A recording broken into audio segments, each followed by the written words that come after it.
My dad stole my entire college fund for my brother's risky startup. He'll make us proud, he said. I didn't argue, I just left. Yesterday they called me crying after looking back, there were signs. Little ones. Things that didn't make sense unless you squinted and convinced yourself they did. Like the way my dad would always talk about my brother, Jason, like he was destined for greatness, even when Jason was flunking classes and bouncing between half-baked business ideas like a pinball. Or how, every time I mentioned college, my mom would smile a little too tightly, as if she was forcing herself to be proud. But I trusted them. I wanted to trust them. I believed every word they said when they told me, "Don't worry about the money, Evan. We've been saving for you since you were born." And I did my part too. I stayed out of trouble. I kept my grades up. I worked part-time at the grocery store after school. I didn't ask for much, just a chance. A future they promised me. It was supposed to be simple. I'd graduate high school, pack my bags, and head off to the university I'd dreamed of since I was a kid. But life, as it turns out, had other plans. Or maybe, my family did. The first real crack in the story didn't even come from them.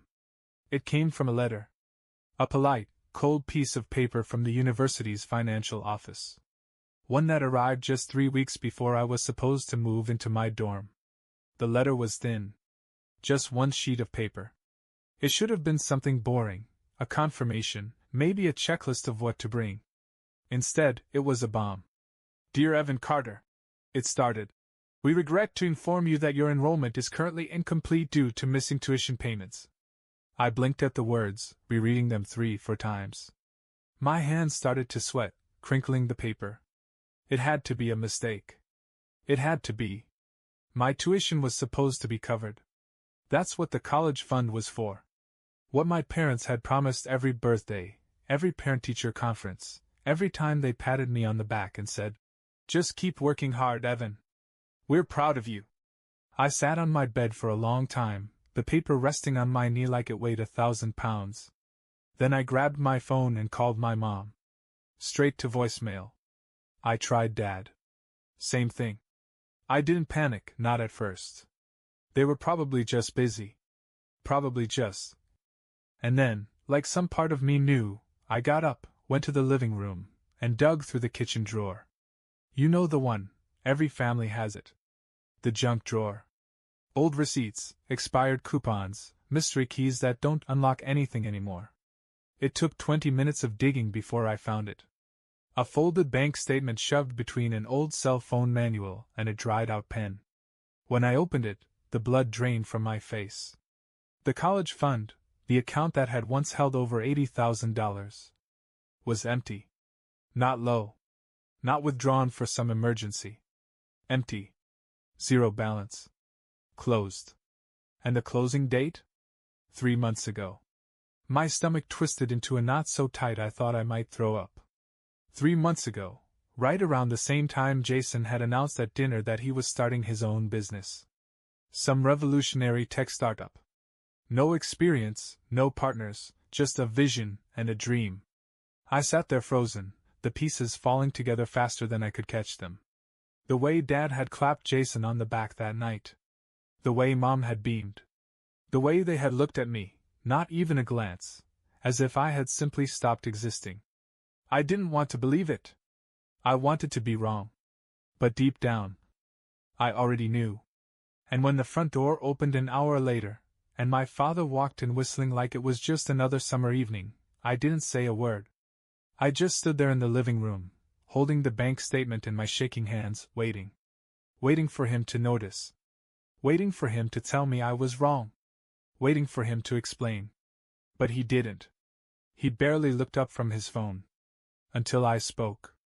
"Dad," I said, my voice sounding strange to my own ears, too calm, too steady.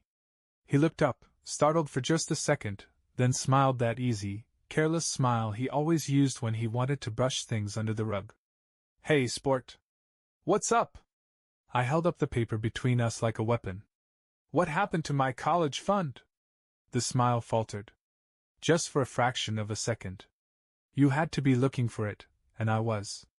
He set his phone down on the kitchen counter, leaning back against it casually, like we were talking about the weather. About that, he said, crossing his arms. We made a decision. We. Not I. A decision. My mouth went dry. What decision? He sighed, like he was the one who was disappointed. Look, Evan, sometimes, you gotta put your money where it matters most. Jason's got a real shot to make something of himself. Something big. Something we can all be proud of. I just stared at him. You, I said, barely a whisper. You took the money. The money you promised was mine. For college. He shrugged. We invested it. For the family. For the family? I almost laughed. I wanted to. I wanted to double over and scream and howl at the absurdity of it. But instead I just stood there, rooted to the spot, feeling my future disintegrate like ash in my hands. Jason's going to build something incredible, my dad said, his voice warming up now, almost excited. He's got drive, Evan. He's got ideas. You'll see. In a couple years, we'll all be living better because of this. I swallowed hard, my chest hollow. And me? I asked. What about me? He looked genuinely confused, as if I'd asked something irrelevant. You'll figure it out, he said with a casual shrug. You're smart. You're hardworking. You don't need a handout. Handout. That's what it was to him. Not a promise. Not a commitment. Not years of telling me, work hard, keep your grades up, we've got your back. A handout. And suddenly, I saw it all so clearly, like a fog lifting after years of pretending it wasn't there.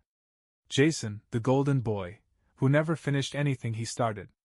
Jason, who blew through every dime they gave him, every chance they handed him on a silver platter. Jason, who didn't have to be responsible because he was special. And me, the backup plan. The worker bee. The one they never really saw, unless they needed something. I folded the paper neatly, tucked it into my pocket, and nodded once. Okay, I said. Dad's face lit up with relief, like that was the end of it. Like I was just going to nod and move on. Good talk, son. You'll see. Jason's going to make us all proud. Us. All. But I wasn't part of that. All. Not anymore. Maybe I never was. I turned and went upstairs without another word, my heart pounding so loudly I thought it might crack my ribs. I packed a bag in silence. Just the essentials, a few changes of clothes, my laptop, the little bit of cash I had saved from my job. I didn't cry. I didn't yell. I didn't slam any doors. I just left.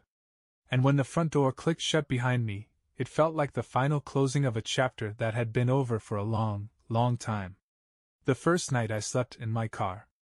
I didn't even have a real plan, just drove until the suburban sprawl gave way to cheap strip malls and dusty parking lots. I found an empty corner behind an old gas station, killed the engine, and sat there in the darkness. The air smelled like oil and asphalt. My clothes clung to my skin from the summer humidity. Somewhere in the distance, a train moaned, long and lonely. I leaned my head back against the seat and stared up at the cracked ceiling of my rusted-out Civic, realizing for the first time just how thin the line was between being okay and being completely, utterly alone. I could have called someone. Maybe an old friend. Maybe one of the teachers who had believed in me. But I didn't. Pride's a funny thing. It keeps you standing when your legs want to buckle. It keeps you silent when all you want is for someone to see you. I told myself it was temporary. A night, maybe two. Then I'd figure it out. I just needed time. By the end of the first week, I was crashing on a buddy's couch, a buddy generous enough to let me stay but too broke to offer much else. I split my days between applying for jobs and hustling for anything that paid under the table, loading docks, dishwashing, construction sites where no one asked too many questions. The first real job I landed was at a greasy burger joint called Patty's. Minimum wage, minimum respect, maximum sweat. I worked 12-hour shifts on my feet, flipping burgers, scrubbing toilets, hauling trash to the alley out back where the rats scurried if you stomped too loud. At night, I lay on that sagging couch with springs digging into my back, staring at the ceiling, wondering how it had come to this. College? Dreams? All of that felt like it belonged to someone else now. Some other version of me who still believed in fairy tales about hard work and happy endings. I wanted to be angry at my parents, at Jason, at the world, and sometimes I was. But mostly, I just felt tired. Bone-deep tired, the kind you can't sleep off. And still, every morning, I got up and kept going. Because what else was there to do? Give up? Let their choices define me forever? No. If there was going to be a future, it was going to be a future I built with my own 2 hands. Brick by brick. Dollar by dollar. Even if it meant starting at the very bottom, alone, bruised, and forgotten. It took months before I found something that wasn't soul-crushing. At first, it was just survival. Flipping burgers at Patty's, unloading trucks at dawn for the grocery store down the block, wiping tables at a diner that smelled like old coffee and regret. Every day blurred into the next, a heavy, endless loop of work, sleep, work, sleep. I lost weight. I lost friends, the ones who got tired of me saying, "I can't, I've got another shift." Sometimes, when I looked in the cracked mirror above the bathroom sink at the diner, I barely recognized myself. Eyes too hollow. Shoulders too tense. Smile long gone. But slowly, quietly, life started shifting. Not because someone handed me a chance. No, that never came. It shifted because I refused to quit. One day at Patty's, after a miserable double shift where the fryers broke and customers screamed over late orders, I was sweeping the floors when a man in a pressed button-down shirt waved me over. "You're a hard worker," he said, looking up from his coffee. "You ever think about doing something else?" At first, I thought he was joking. Or worse, mocking me.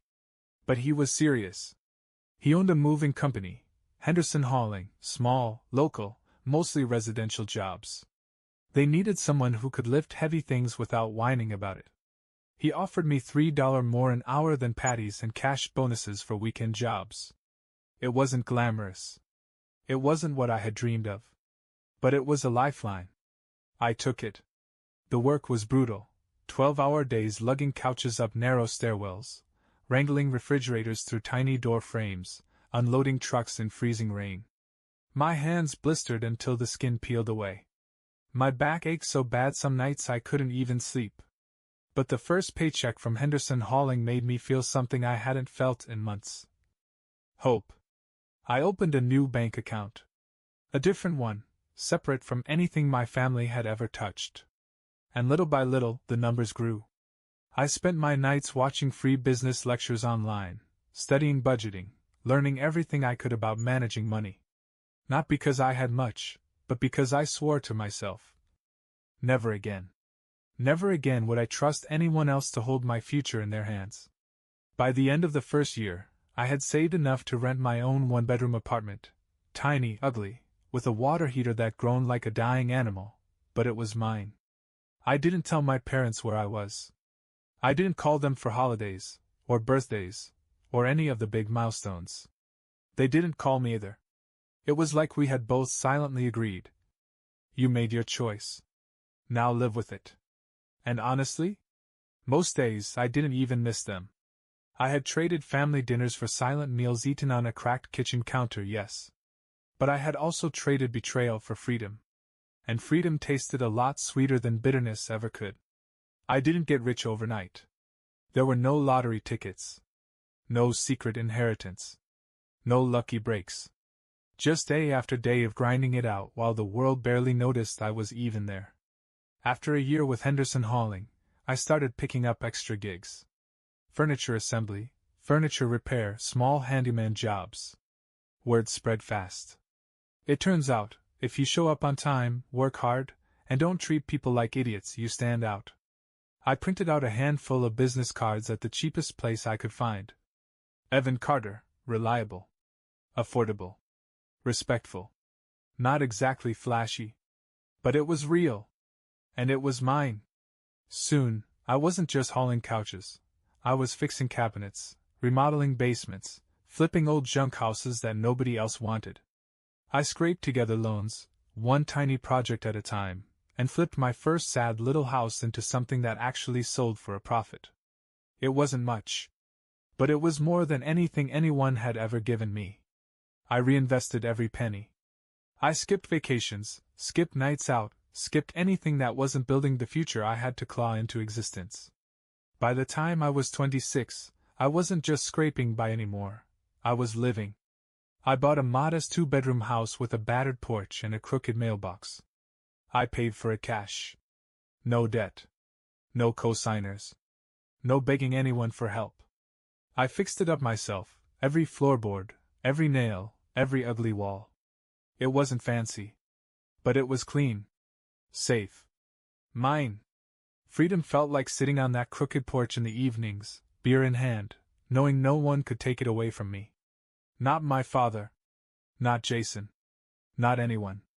I had built something out of the ashes they left me. And honestly, I thought that would be the end of it. I thought they were gone, just ghosts in a part of my life I didn't visit anymore. I was wrong. Because ghosts, as it turns out, know when you're doing better than them. They can smell success like blood in the water. It started with a block number flashing on my phone screen late one night. I let it ring out. Then another call the next night. And another. I ignored them all. I wasn't curious. I wasn't nostalgic. I was done. But the universe, or fate, or whatever cruel thing controls these moments, wasn't finished with me. Because one night, as I pulled into my driveway, headlights were already waiting for me. And standing on my battered front porch, huddled together like survivors from a shipwreck, were the very people who had burned me alive years ago. My parents. And Jason. Looking like they'd been through hell. I didn't get out of the truck right away. I sat there, engine idling, headlights painting them in harsh, cold light. My mother's eyes were swollen and red, mascara streaked down her face. My father stood stiff and awkward, wringing his hands like he wasn't sure whether to shout or beg. And Jason looked broken. Shoulders hunched, hoodie pulled up like it could hide the ruin clinging to him. For a second, just a second, the old reflex kicked in. The part of me that still saw them as family. The part that still thought maybe, if I just tried hard enough, they'd finally love me the way I'd always wanted them to. But it passed. I killed the engine, grabbed my work bag, and got out of the truck without a word. My mother took a step forward immediately. "Evan, please." I walked past her. Keys in the door. Deadbolt turning. "Evan, wait!" The door opened, and I stepped inside. I didn't invite them in. I thought maybe that would be enough. Maybe they'd take the hint. Maybe they'd walk away the same way they had years ago, without a backward glance. But they didn't. The door frame shuddered as my father knocked, harder this time. I stood there, facing the quiet kitchen, the cheap table where I'd eaten 1,000 solitary dinners. I didn't turn around. Another knock. Then my mother's voice, breaking. "Please, Evan, we have nowhere else to go." The words hung there, heavy and clumsy in the air. I could hear Jason too, a low, choked sound like he was trying not to cry. I didn't move. I didn't say anything. I let the silence answer them. After a long minute, I heard my father speak. His voice wasn't calm anymore. It cracked around the edges, hollow and raw. "Jason's business failed," he said, almost whispering. We lost everything. The house. The cars. The retirement fund. Everything. No pride left. No anger. Just ruin." He took a shaky breath. "We're staying in a motel. Living off credit cards that are already maxed out. We don't know what to do. We don't know where to go." The motel. The golden child, the pride of the family, sleeping on stained mattresses and microwaving dollar store meals. I almost smiled. Not because I was happy they were suffering, but because it was proof. Proof that the pedestal they had built for Jason had never been real. It was just a tower of cards, held together by hope and denial. And now it had all come crashing down. Another knock. Softer this time. Then my mother's voice again, trembling. "Evan, we made mistakes. Terrible mistakes. But you're our son. You're still family. Please, please help us. Still family. Now, when everything else had been stripped away. When they needed something. When there was nothing left to take from Jason. Now they remembered I existed. I finally turned around. Opened the door. Stared at them, all three huddled together, pathetic and ruined, the way they had once left me.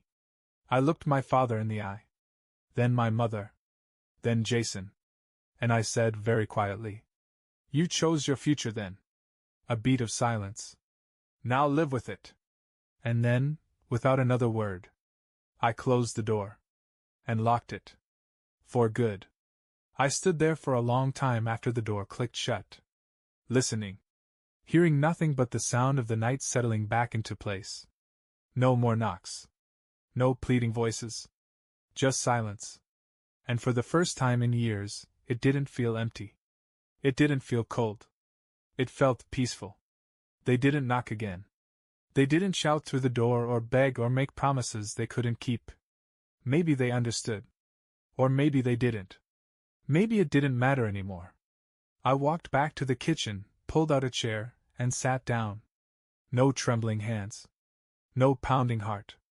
Just me. Alive. Whole. Free. They had chosen Jason. They had gambled everything on him. And when the dream cracked and crumbled, they turned around and realized the bridge they had burned behind them was gone. I didn't hate them. Not anymore. Hate would have meant they still had a hold on me. No, what I felt was simpler. Indifference.